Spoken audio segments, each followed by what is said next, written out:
Thanks for joining us on another video on the Two Bros in a Budget YouTube channel. I'm your bro, Ryan. And I'm your bro, Taylor. We all know winter is just a challenging time in general for finances. Heating bills go up, maintenance bills potentially go up. Also, you got the holidays coming, you're spending left and right. We get it. In this video, we can give you some great tips to save some money this holiday season around the house, your utilities, everything like that. So let's dive into it.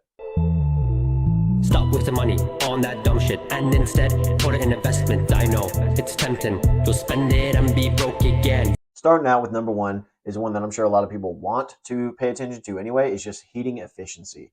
Whether that being make sure that you've got some shielding on your doors and windows, everything's caulked and sealed correctly, you don't have all these drafts going throughout your house. Speaking of drafts, according to the U.S. Department of Energy, reducing drafts can cut your energy bills by 5 to 30% per year. If you have older windows, so it's not sealed properly anymore and stuff's getting in, your heater's just running constantly. Your furnace is going and going. That can obviously change if you decide to seal all of that up, which you can do that very budget friendly. You can buy a little gun and a tube of caulk for near to nothing, and you can caulk. You can caulk around your windows. You can caulk around your doors. You can also buy just weathering strips a lot of times, and they just have a sticky on the back, and you can seal all those places. You can also buy the door sweep that slides on or sticks on, and it keeps that cold air out, the heat in. You can also buy thermal curtains. There's so many things you can do to help seal out the cold and keep in the heat to reduce that from your furnace constantly running. Yeah, and there's also all these different advanced thermostats nowadays that aren't that costly and make a huge impact. I mean, they're more energy efficient and they manage applying your heat at different times much more efficiently than some of these old ones do. There's a fun fact, setting your thermostat to lower temperatures when you're not at home or asleep can save you up to 10% on heating costs. Moving right along, kind of staying in with this heating efficiency thing though, is making sure that your insulation is good. That has a huge impact. You may not feel a direct draft, but your house is losing that heat very quickly because it's not properly insulated, whether that be in the attic or the walls or whatever it may be. Yeah, insulation is a big deal. The hardest part about insulation is honestly knowing if you have the right amount or the proper rating and all of that. It's quite difficult without being invasive and cutting a hole in your wall or going up in the attic and pulling some out or anything like that. You can rent or buy thermal guns. All of his guns today, but thermal guns just to see, and you can basically point it. It's a little imaging gun that you point near your windows, your doors, your walls, and if it's all blue, it's showing that it's pretty cold. There's a lot of cold air that's hitting your inside of your house. Or you can get oftentimes a energy audit. A lot of electric companies offer that. Some of them will even pay for them. And with that, usually there's thermal imaging, and it'll tell you if there's leaks, if the doors aren't properly sealed, if there's enough insulation in your attic. It'll kind of do all that hard work for you and just give you a nice report. In addition to the overall house, also insulating your plumbing and pipes can make a huge difference. It can prevent heat loss, and also, I mean, we've had a pipe freeze before in our apartment. Super fun. Yeah. We got a call. Do you know it's 32 degrees in your apartment right now? Because we left the heating off.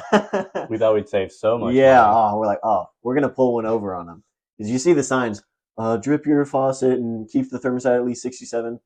We tried to get away with it. It doesn't work. So don't do that because that ends up costing you more. Now, luckily enough, we didn't get charged for whatever reason. But if it's a house that you own, you're definitely paying for that pipe. Paying for that pipe made me almost burst out. I thought I processed that. I paused for a split second. I'm like, I wonder how that goes over. I thought you were going to say more. You better pay for that pipe. You're definitely paying for that pipe. Oh man, pay for that pipe repair. That repair word changes it completely.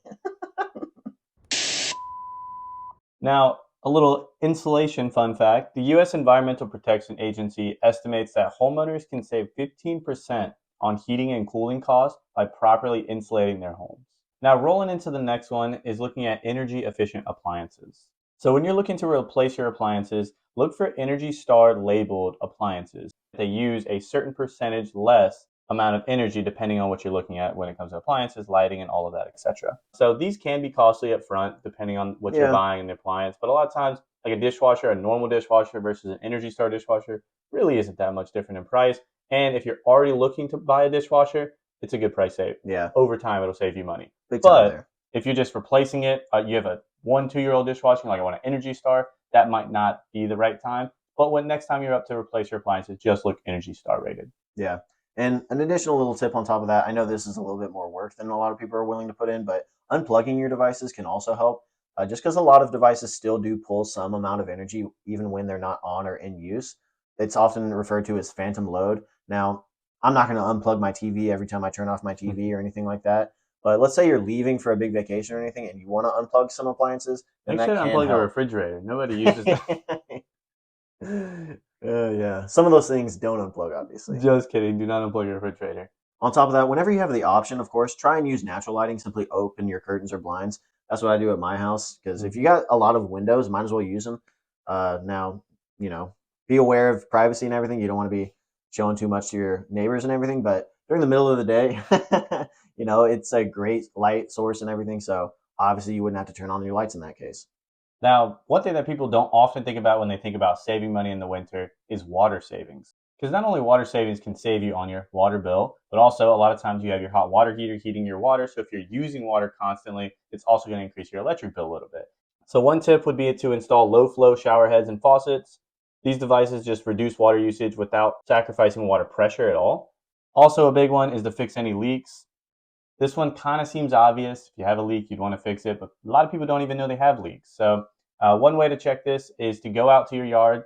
Many people probably don't even know this, but the green cover a lot of times is you can pull it up and look in there at your water meter. If nobody's in the shower, no dishwasher's running, literally no water is being used, no laundry is being run, anything like that, and the meter's still running, that means water is being used somewhere in the house. Yeah. Even if nobody's using it. Typically that means there's a leak. That's a good sign at least. Yeah. And you're like, well, it's just a slow drip from my sink. That adds up over time. Another fun fact, the average family can waste 180 gallons per week or 9,400 gallons of water annually from household leaks.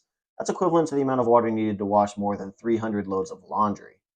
And a final fun fact, I know we're having so much fun over here. The average family spends more than $1,000 a year in water costs, but can save more than $380 annually from retrofitting with WaterSense labeled fixtures and Energy Star certified appliances. So we hope you found some of these tips really helpful. Some small changes can have huge impacts. And obviously, if you have any more recommendations that you're like, oh, this is what I do to save a lot of money, please leave it down in the comments below. It would help us, help others as well. We'd love to see it. We're trying to foster a community where we all learn from each other. But again, we love seeing you guys in the comments. Love that you watched this video, and be sure to tune in next week for our next video. Stop wasting money on that dumb shit and instead put it in investment. I know it's tempting. You'll spend it and be broke again.